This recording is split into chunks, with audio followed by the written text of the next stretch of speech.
Hamarkadetan zehar, bideo-jokoen munduan mezu bera errepikatu da. Heroia iristen da, etsaia garaitzen du eta emakumea saria da. Peach edo Zelda bezalakoak biktima pasibo gisa diseinatu ziren, jokalariaren ekintzaren zain, gizon gaizto batek bahituta. Baina kodea aldatzen ari da eta guk informatika diseinatzaile gisa narrazioa berridazteko boterea dugu. Zelda Echoes of Wisdomen paradigma apurtu dugu. Oraingoan bera da abenturaren gidari eta mundua salbatu behar du, bere adimena eta sormena erabiliz. Kontrol jokoan, Jesse Feidenek hausten du betiko biktima rola. Ez da inoren laguntzailea.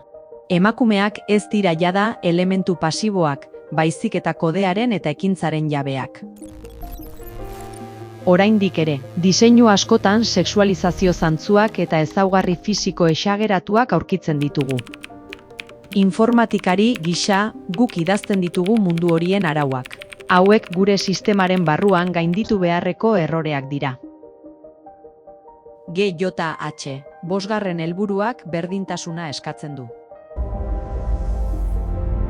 Zuk diseinatzen duzu etorkizuneko heroiak nolakoak izango diren.